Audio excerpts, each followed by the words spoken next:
Adam को सुनने वाले जितने भी लोग हैं वो उनमें से कई लोग मुझे कमेंट्स कर रहे हैं कि उनसे डिबेट क्यों नहीं कर लेते, उनसे बात क्यों नहीं कर लेते।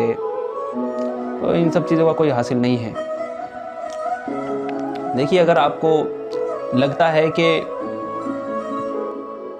एडम सर इतने ही सही हैं अपनी बात में, और आपका कहना ये भी है कि वो प्रूफ पेश करते हैं, वो दलील पेश करते हैं, हमें इसलिए वो सही लगते हैं, तो देखिए दलीलें तो किसी भी जो है चीज़ पे दी जा सकती हैं। बात यह है कि वो जो पेश कर रहे हैं जो दलील, वो सही है कि नहीं है। यानी सिर्फ यही नहीं कि हदीस सही है, कुरान सही है या कोई भी बात हो, बस ये देखा जाएगा कि वो जिस कॉन्टेक्स्ट में हमें पेश कर रहे हैं कि वो सही है कि नहीं है, वो किस कॉन्टेक्स्ट में हमें वो चीज़ पेश कर रहे हैं। कोई भी अगर आप किस्सा पढ़ेंगे, बीच से पढ़ेंगे, तो बात समझ नहीं आएगी। सामने वाला तासुर और उसके जो माने हैं वो गलत लेकर ही जाएगा ये तो तय है। लेकिन अगर वो बात पूरी शुरू से बताएं तो बात जाहिर होगी। देखिए, कई सारी जो है स्ट्रीम के अंदर और कई सारी जगहों में वो कह चुके हैं कि इस्लाम में 10% अच्छाइयाँ तो है। उनके नज़दीक 90% इस्लाम गलत है और 10% इस्लाम सही है।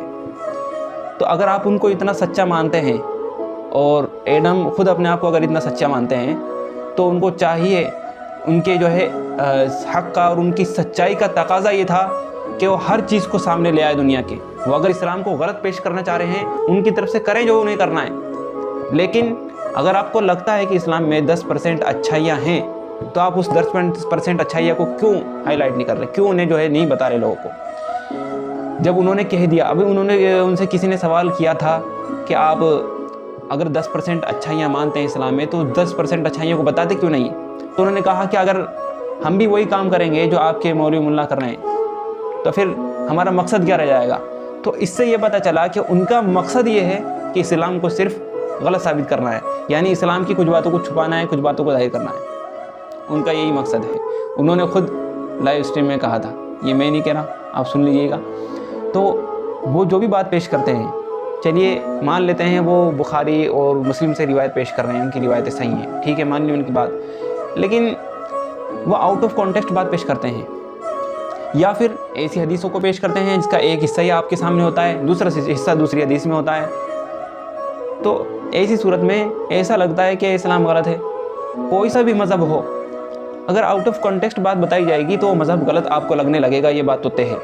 अगर आप एडम को इतना ही सच्चा मानते हैं, तो उनसे कहिए कि एक जो है इस लाइव स्ट्रीम कीजिए, इस सिलसिले में उसका टॉपिक ये रखिए कि इस्लाम की अच्छाइयाँ, और जितनी भी इस्लाम की अच्छाइयाँ उसमें डिस्कस करिए। आपको पता लग जाएगा इस्लाम कैसा है। वो इस्लाम को गलत पेश कर रहे हैं और आप उनकी वो बातों को माने जा रहे हैं। तो अगर आपको इस्लाम को पढ़ना ही है, अगर आपको इस्लाम को समझना ही है, तो फिर आप खुद क्यों नहीं समझ लेते। क्यों आप सिर्फ उनकी एक बात को लेके वो एक आयत को पेश कर देंगे। सारी आयतें उन्होंने 100-200 आयतें शुरू में छोड़ दी, और कितनी आयतें वो शुरू में छोड़ देंगे और बाद में छोड़ देंगे, बीच का एक टुकड़ा बताएंगे। उससे क्या पता लगेगा। वैसे भी वाक़े को पढ़ेंगे आप, बीच से पढ़ेंगे, कुछ समझ में आएगा, वो तो गलत ही लगेगा ना। तो उनका मकसद, क्योंकि वो खुद भी इस बात को मान चुके हैं कि हमारा मकसद सिर्फ इस्लाम को गलत साबित करना है। हालांकि इस्लाम में अच्छाइयाँ हैं, वो मानते हैं कि इस्लाम में अच्छाइयाँ हैं, लेकिन गलत बात को पेश कर रहे हैं। तो इसीलिए मैं एडम भाई से कहना चाहूँगा, और आप सब लोग जितने उनके व्यूअर्स हैं, मैं आप सबसे भी कह रहा हूँ कि उनसे कहिए कि इस्लाम की अच्छाइयों को भी हमें बताओ। अगर आप इतने सच्चे हो तो हर बात को बताओ। फिर किसी शख्स ने उनसे कहा था कि आप क्यों ना बुखारी और मुस्लिम को पूरा पढ़ दें। उनसे आप दलीलें दे रहे हैं, उनसे प्रूफ दे रहे हैं, तो पूरा पढ़ दें, दूध का दूध पानी का पानी हो जाएगा। लेकिन वो कभी भी नहीं पढ़ेंगे। उन्होंने उस शख्स से कहा था ये पढ़ते हैं, लेकिन पढ़ा नहीं, बल्कि उसको बैक स्टेज पे डाल दिया। तो जब ये देखते हैं कि हम हार रहे हैं सामने वाले से, तो ये उसको बैक स्टेज पे डाल देते हैं। और ये देखते हैं कि कोई शख्स इनसे हार रहा है, तो ये उससे जो है बातचीत करना शुरू कर देते हैं, ताकि लोगों को लगे देखे इस्लाम कितना गलत है। तो अगर आप ये इस्लाम को समझना चाहते हैं, तो उनसे कहें कि इस्लाम को फिर पूरा पेश करें। अगर आपको करना ही है, बीच बीच में से काट के बातें पेश ना करें। दुनिया का कोई सा भी मज़हब हो, उसको बीच बीच में से अगर आपको काट करके पेश करेंगे तो गलत साबित हो ही जाएगा, गलत लगने लगेगा। इसलिए मैं उनसे कहता हूँ कि आप एक जो है लाइव स्ट्रीम करें, और उसका टॉपिक ये रखें कि इस्लाम की अच्छाइयाँ, और उसमें सिर्फ इस्लाम की अच्छाइयों को डिस्कस करें। बुराइयाँ आपने बहुत बयान कर ली। तो इनका मकसद सिर्फ लोगों को गुमराह करना है, और ये खुद जो है लाइव स्ट्रीम में कह चुके हैं। कल की जो लाइव स्ट्रीम हुई थी, उसमें कह चुके हैं कि आपके मौलवी मुल्ला जो कर रहे हैं वो 90% जो है गलत चीज़ों को जो है सही कर रहे हैं और 10% अच्छाइयों को वो जो है वो पूरे 100 में बदल दे रहे हैं। तो उनका कहने का मकसद ये था कि अगर आप इतनी बातों को जब वो सही कर रहे हैं तो हम उसको गलत करने की कोशिश करेंगे। तो वो इसलिए सिर्फ़ और सिर्फ गलत पेश करने की कोशिश करते हैं इस्लाम को।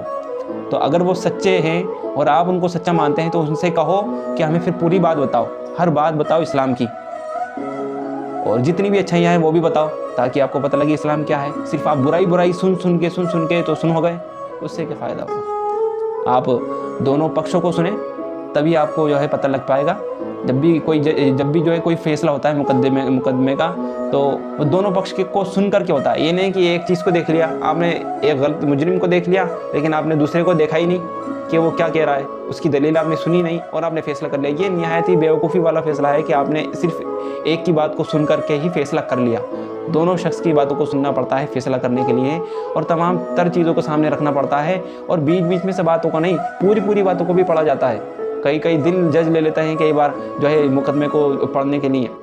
तो इसीलिए अगर आपको जो है इतना ही दीन को समझना है, इस्लाम को समझना है, तो उनसे कहें कि आप पूरी बात को जो है हमें बताएं।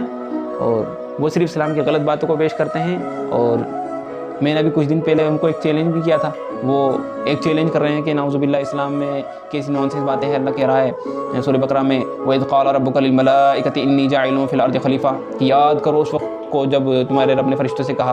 तो मैंने उन्हें चैलेंज करा था, मुझे बताओ कुरान में कहाँ लिखा हुआ है? कुरान में ऐसा कहीं भी नहीं लिखा हुआ है कि याद करो उस वक्त को। कुरान में सिर्फ इतना है, और जब तुम्हारे रब ने फरिश्तों से कहा, ये उसका तर्जुमा बनता है। वो तो किसी ट्रांसलेटर ने, वो ट्रांसलेट करने वालों ने उसको समझाने के तौर पर जो है बात की, उन्होंने उसको पकड़ के और गलत साबित करने के लिए, इस्लाम को बदनाम करने के लिए कर दिया। तो इसलिए आप पूरा सुने, तब जाके आपको इस्लाम की हकीकत, इस्लाम की सच्चाई पता लगेगी। आप किसी भी मज़हब को, मैं सबसे कह रहा हूँ, किसी भी मज़हब को गलत निगाह से ना देखें, नफ़रत की निगाह से ना देखें। एक इंसान, अच्छा इंसान बन के फिर देखें कि सामने वाला जो शख्स कह रहा है ये सही है कि नहीं है, और उसके ख़िलाफ़ जो बातें हैं वो भी देखिए। सही चीज़ें भी, आप सिर्फ गलत चीज़ों को देख करके फ़ैसला कर लेंगे कि ये गलत है, तो वो तो फिर गलत है। आप पूरी बात को जो है देखेंगे ताकि पता लगे। तो मेरी रिक्वेस्ट है एडम से कि वो इस्लाम को पूरा सबके सामने पेश करें।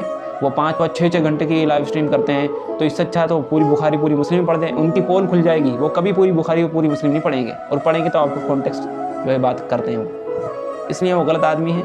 आप खुद ही पढ़ लें इस्लाम को, खुद को ही पता लग जाएगा। उनको किसी को सुन के आप फैसला ना करें।